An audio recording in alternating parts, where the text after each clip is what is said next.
Bonjour, bonjour tout le monde. Alors, le livre que je vais vous lire aujourd'hui, c'est un livre que je lisais quand j'étais déjà tout petit. Ça s'appelle Le magicien des couleurs. Le magicien des couleurs, c'est un livre, c'est écrit là, qui a été écrit par Arnold Lobel, c'est écrit là au-dessus. Et alors, effectivement, qu'est-ce qu'on voit sur la couverture? On voit probablement, je ne sais pas si c'est lui, mais probablement le magicien. Et alors il est en dessous d'un bâtiment comme ça. Voilà.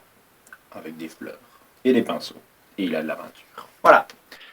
Voyons voir ce qu'il raconte.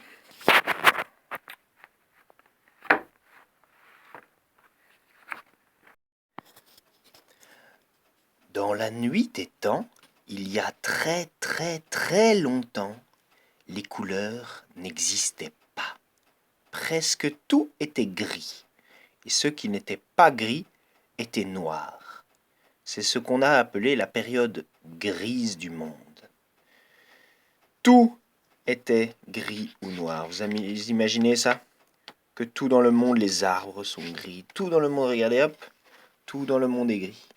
Chaque matin, un magicien qui vivait en ces temps-là mettait la tête à la fenêtre pour regarder le paysage. J'ai l'impression qu'il manque quelque chose à ce monde, dit-il. On ne peut pas distinguer, on ne peut pas voir quand la pluie cesse de tomber et quand le soleil se met à briller. Vous avez vu? Ici on voit le ciel. Est-ce qu'il fait beau ou est-ce qu'il fait pas beau? Est-ce qu'il va pleuvoir ou est-ce qu'il va y avoir du soleil? On ne le sait pas. Parce qu'il n'y a pas de couleur d'ailleurs. Tout le monde, regardez, tout le monde a encore son parapluie.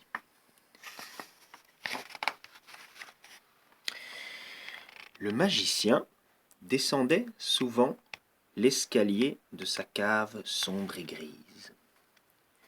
Et là, pour oublier ce monde maussade, ce monde triste et gris, il s'amusait à faire des expériences magiques. Un jour, que le magicien mélangeait et malaxait, un peu de ceci, un rien de cela, il découvrit quelque chose de bizarre au fond de sa marmite. Tiens, c'est bien joli, s'écria-t-il. Je vais en faire encore plus.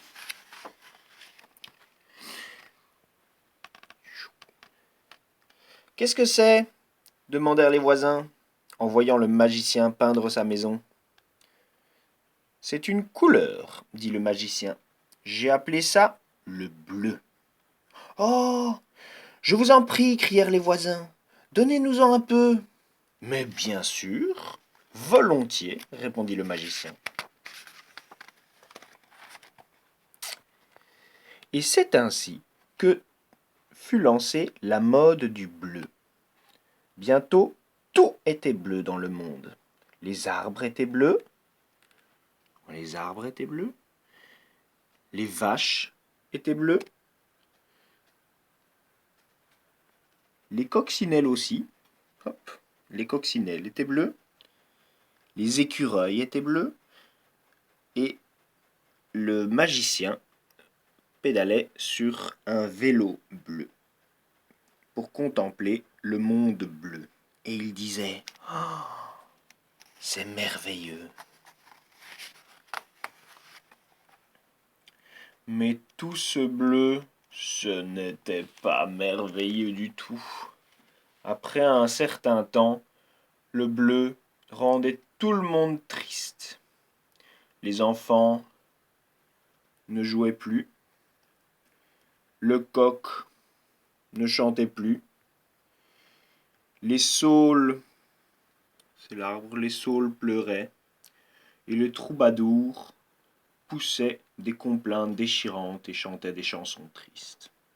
Ce bleu, c'est trop triste, dirent les voisins au magicien, qui était devenu le plus malheureux des hommes. Personne ne rit plus. C'est vrai, je ne sais même plus sourire. Alors, le magicien descendit dans sa cave. Alors il se mit à mélanger et à malaxer, un peu de ceci, un rien de cela, et il découvrit bientôt... Quelle couleur là qu'il a découvert? Quelque chose de nouveau, au fond de sa marmite. Voilà qui est plus gai, s'écria-t-il. Oh, je vais en faire plus. Qu'est-ce que c'est? Demandèrent les voisins, en voyant le magicien peindre sa palissade. J'ai appelé cela du jaune, dit le magicien. Oh, on peut en avoir un peu? Demandèrent les voisins. Mais bien sûr, répondit le magicien. Et c'est ainsi que fut lancée la mode du jaune. Bientôt, tout fut jaune dans le monde. La rivière était jaune. On voit la rivière qui était jaune. Et la mer était jaune. Tout comme le ciel. Le ciel était jaune aussi. Les cochons étaient jaunes. Ils sont là les cochons. Les écureuils aussi. Les perruques étaient comme les feuilles des arbres, jaunes, comme papa, maman, petit Pierre et son chien. Chez l'arracheur de dents, l'arracheur de dents, on riait jaune. Le magicien galopait sur son cheval jaune pour explorer son univers. Il disait « Oh, ça c'est bien, c'est très réussi ». Mais tout ce jaune, ce n'était pas très réussi. Le jaune éblouit tout le monde. On vivait les yeux fermés. Regardez tout le monde. Aïe, aïe, aïe, trop de lumière. On vivait les yeux fermés, les volets clos. On se cognait partout, dans les rues, sur les routes. Les oiseaux n'osaient plus voler. Regarde s'ils volent, qu'est-ce qui se passe?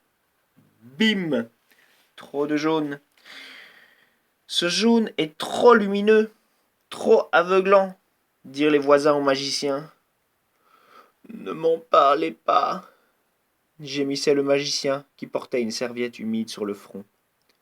Tout le monde en a mal à la tête, et moi aussi. Alors qu'est-ce qu'il va faire le magicien?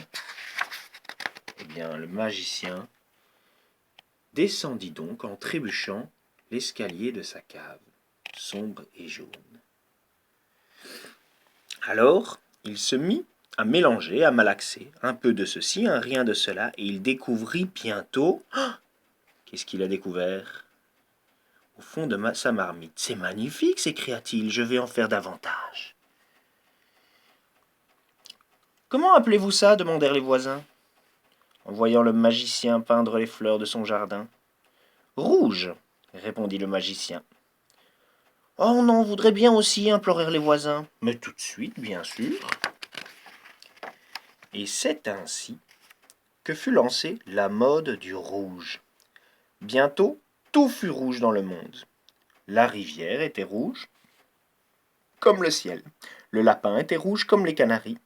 Le fromage était rouge, les glaces étaient rouges, les gâteaux étaient rouges, les chapeaux, les manteaux et l'écureuil aussi. Le chat était aussi rouge que les poussins et que les poissons. Le magicien canotait dans son bateau rouge. Il disait « C'est idéal !» Mais tout ce rouge, ce n'était pas idéal. Après un certain temps, petits et grands voyaient tout en rouge, et la couleur rouge leur montait à la tête. Et comme chacun sait, la colère est mauvaise conseillère. Les petits devenaient méchants et se tiraient les cheveux ou se cassaient les dents. Les grands se faisaient la guerre. On voit là-bas derrière les grands qui se font la guerre. Ils cassaient la vaisselle ou tiraient le canon. Chez le juge comme à la maison, on aurait dit un combat de coqs. Les voisins, furieux, prirent d'assaut la maison du magicien. « Cet horrible monde rouge, c'est vous qui l'avez fait !» Ils lui lancèrent des pierres. Le magicien était rouge de colère. Il descendit, furibond, l'escalier de sa cave sombre et rouge, et pendant des jours et des jours, il mélangea et malaxa. Il essayait toutes les formules magiques pour trouver une nouvelle couleur. Mais il ne put faire que du bleu et encore du bleu, du jaune et encore du jaune, du rouge et encore du rouge, jusqu'à ce que toutes les marmites soient pleines à ras-bord. catastrophe. Impossible d'inventer des nouvelles couleurs. Et quand le monde était bleu, les gens étaient tous trop tristes. Quand le monde était jaune, ça faisait mal aux yeux et les gens avaient mal à la tête. Quand le monde était rouge, les gens devenaient énervés et fâchés et furieux et ils se faisaient la guerre et ils se disputaient. Bon, alors le livre n'est pas tout à fait fini. Il reste encore peut-être 4 ou 5 pages. Et quand on lit l'histoire jusque-là, on se dit « Aïe, aïe, aïe, le magicien, il a un problème. Il a réussi à faire du bleu, il a réussi à faire du rouge, il a réussi à faire du jaune, mais impossible de faire de nouvelles couleurs. » Et là, tout le monde est fâché, ils espèrent que le magicien va faire de nouvelles couleurs, mais il n'y arrive pas. Il a fait du bleu, du rouge et du jaune. Et comme les histoires en général, elles finissent bien, eh bien, vous pouvez essayer de deviner comment il va faire le magicien. Il a fait toutes les formules magiques et il n'a pas réussi à inventer de nouvelles couleurs. Il a que du jaune, du rouge et du bleu. Mais je me doute, je me dis, et je le sais d'ailleurs, que vous avez sûrement une astuce pour aider le magicien à quand même inventer de nouvelles couleurs, même s'il n'a plus aucune formule magique. Il a rempli toutes ses casseroles à ras-bord de toute la peinture bleue, rouge et jaune, et il n'a pas fait de nouvelles couleurs. Alors peut-être que vous avez une astuce et vous savez comment on va terminer l'histoire pour qu'il puisse quand même terminer bien et ne pas avoir un monde bleu, rouge ou jaune qui n'a pas que des choses merveilleuses. Voilà, si vous arrivez à deviner la fin de l'histoire, eh bien vous pouvez le dire.